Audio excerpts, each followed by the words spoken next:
Hello everyone, welcome to another episode of TCG Talk, back today with another video. And in today's video, we're going to be talking about the World Tour points update for the 2026 season, how it's going to be replacing ELO, what's going to change, the goods and potential negatives of it, and just kind of get your thoughts as well as we're discussing it. So if you're new to the channel, welcome. Thank you so much for stopping by. Hopefully you enjoy your stay. If you're a long-standing supporter, thank you so much as always. Feel free to check out the Discord down below, the channel membership if you decide you want to support the channel in a different way, or the creator worksheet, as you can have access to a bunch of different creators that cover a myriad of games that I cover as well. So we'll get right into it. I'll bring it up here. So the World Tour points update.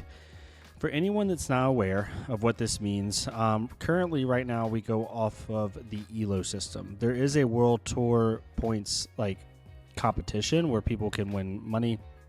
I think it's like $25,000 for first across the entire world, and then it scales down. It goes like $15,000 for the first place of each region, $10,000 for second place of each region, and then $5,000 for third place of each region.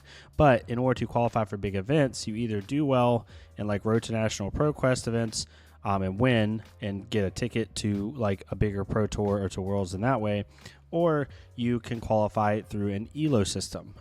The downside to the ELO system currently, and I'm oversimplifying this, is if you do really well at like one event or two events, you can kind of just sit on your ELO if it's high enough and it incentivizes you sometimes to not go to other events. Like for me, way back when in 2023, I did not really well, but I did pretty well at the Calling Dallas. Got to day two, started off 7-0 on Katsu, and like ended up having just a wreck of a day two. But even going, I think it was 8-4, like my ELO, because of who I beat during that tournament, went so far up. I was in like the 1600s or so, almost 1700, just from like a couple ProQuest top 8s and then a good calling. So I could essentially have sat on that ELO.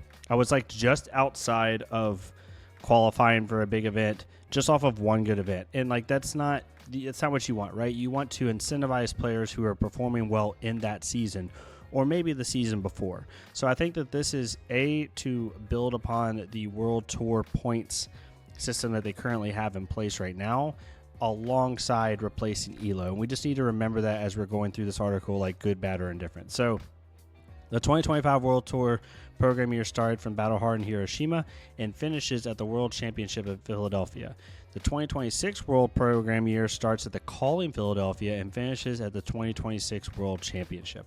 This is the first note I immediately clocked that was really interesting, is World Tour points for the next year actually starts at the Calling at Worlds this year. So I don't know if that's like this isn't like a positive or negative. It's more of just like, I don't know if that's like intended because that's actually when they wanted to start it, or if it's like incentivizing people to play it in the LL Calling that no one wants to play in. Whether it's one way or another, doesn't really matter. It is a point to kind of look at though. Moving forward, World Tour points will be associated with their season in which they were awarded, which makes sense. So the points you get are for that season. Seasons are related to the current standalone booster set releases at the time of the tournament. So far, there have been 4 seasons since the inception of World Tour points. Seasons run from the date of the world premiere for that product until the next product's world premiere. Here's an overview of past ones. So we had Rosetta from November to January, Hunted, High Seas. Then we have Super Slam, and then we have the upcoming set Pin, which we don't know anything about. I'm assuming we will learn at World Tour, or at the World Championship. That releases February 6th, so we do have a release date for Pin now, February 6th, if we didn't have it already. Then the set after that releases in May, and then September 2026 is in set 20, which is a huge one for them. Seasonal metrics have no impact on rankings for World Tour Player of the Year race, but they are relevant for determining Pro Tour and World Championship qualification. So it looks like, so like for example, upcoming, we have, for 2026, it's going to start the World Championship, so it's going to it's going to start midway through the Super Slam seasonal season. And then we're going to basically have 3 seasons after that. And each one of those seasons is going to impact if you qualify for the Pro Tour or the World Championship. However, all 3 seasons combined will impact the overall World Tour leader. So for Pro Play qualification, World Tour points replaces ELO system overall as the way of professional Flesh and Blood players are ranked, starting with the Pro Tour Yokohama. Top ranked players will be invited based on their accumulated World Tour points on top of like ProQuest wins, unless they change that. For Pro Tour Yokohama specifically, in order to keep things simple, World Tour points ranking-based invitations will be determined by the final standings of the 2025 World Tour program year. Moving forward, these points ranked-based invitations will be determined by players' accumulated points for the current ongoing season. So in order for you to qualify for the Pro Tour in 2026, you have to hit a certain threshold within one of these seasons. Not like all of them together, but just one. So you'll basically have 3 chances, 4 if they count the Super Slam season, right?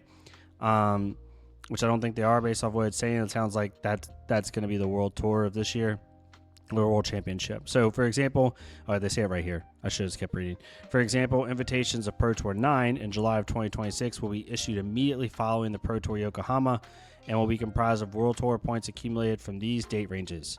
So Penn, Super Slam, and Seattle. So it's the current season and the 2 seasons before that. Okay, that makes more sense.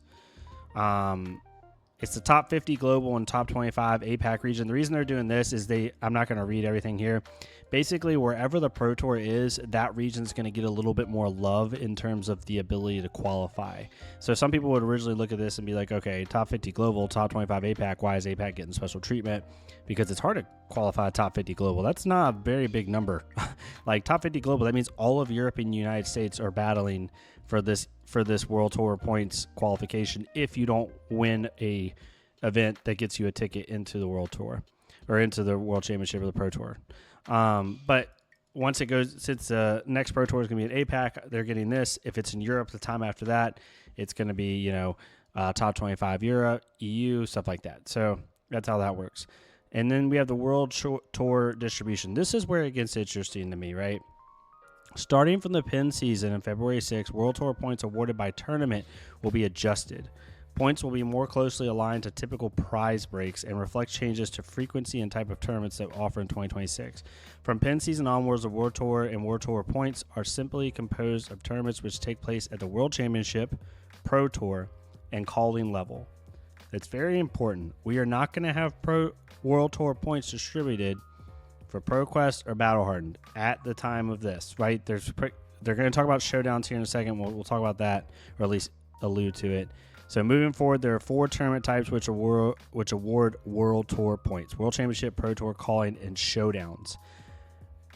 You might be wondering what Showdown is, but that's a story after the keynote in Philadelphia. So we'll see what happens here. What is interesting about this is if you really look at the point distribution is so weird to me.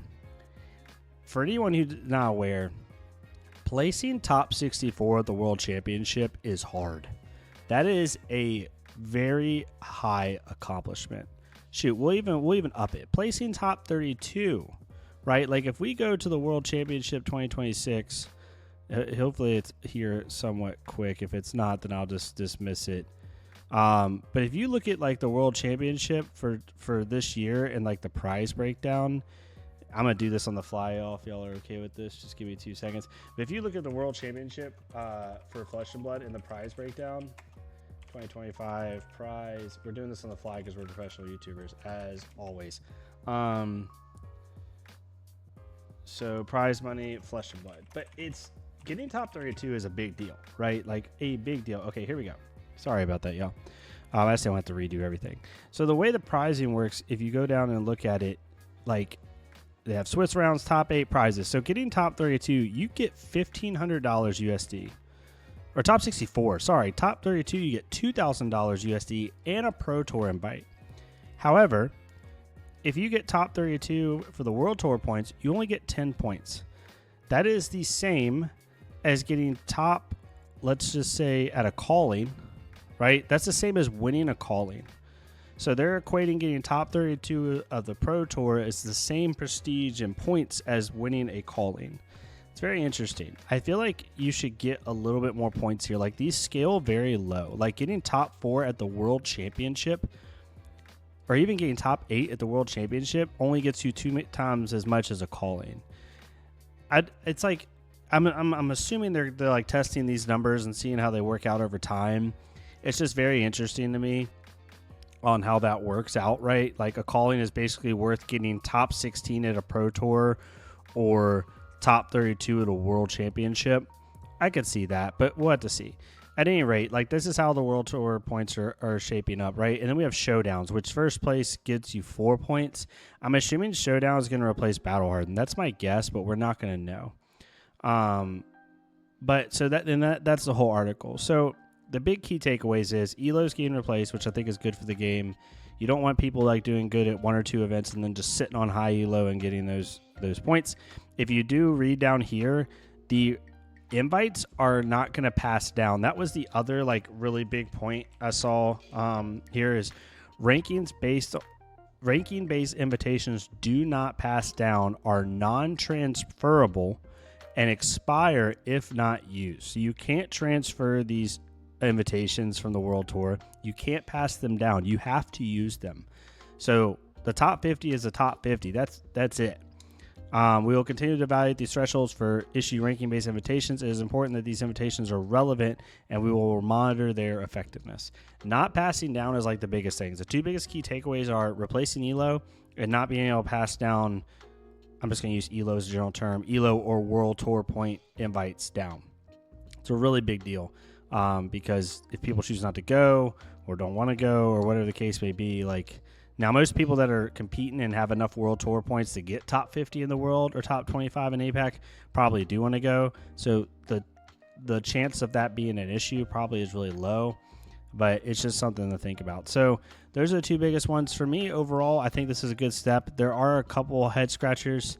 One, the really low invite count. So if you don't win a Pro Quest, right, or you don't win an event that gets you an automatic invite to the Pro Tour or the World Championship, you have to work your tail off to get one of these because Battle Hardens and Pro Quest and how you place at those don't matter in terms of this unless it's first. So like you're going to have to, unless Showdown replaces Battle Harden, then it's not that bad. Then it's fine. You can go to a Battle Harden and get these points as well. But even then, like, I mean, if you get 4 points for winning a Battle Hardened or a Showdown, you know, if somebody, you know, wins or top 8's a calling, or not even top 8, top 4's a calling, they just equaled you. So it's really easy for someone to surpass you. So it'll be interesting. I think this is a good step in the right direction. I think it's definitely better than Elo by any means. I think the one negative, or not so much as negative, but something to like think about is how does this affect like that mid-level player? Because to me, it seems like there's a huge jump now. You either win your ProQuest/RTN to get that invite, or you have to travel your butt off to keep up with the World Tour system and try to get the top 50 global invite, right? Which is very hard to do. There's like no in between, basically. But at the end of the day, nothing's perfect. There's going to be something that's going to like lose, points a little bit. So overall, I think it's a good change. It's something that they're probably going to monitor really heavily and adjust as needed. The thing is, can they adjust it mid-season? I don't think so. So this is probably set with what it's going to be in 2026, and then they'll make adjustments next World Championship. So we'll have to see how that changes things. But let me know what your thoughts are down below. Again, they just casually dropped this in an article. They didn't really like talk about it in a video or something, probably because they're just going to do it at the keynote. So they don't feel like they have to. That's literally in a week. So overall, not too bad. But yeah, let me know what your thoughts are down below. I'd love to hear it. If you like this type of content, please leave a like, comment, or subscribe. If not me, it's completely fine. Go to another creator, leave a like, comment, subscribe on their stuff. Let's get more people seeing this game. And I'll see y'all next time on TCG Talk. Thank y'all so much.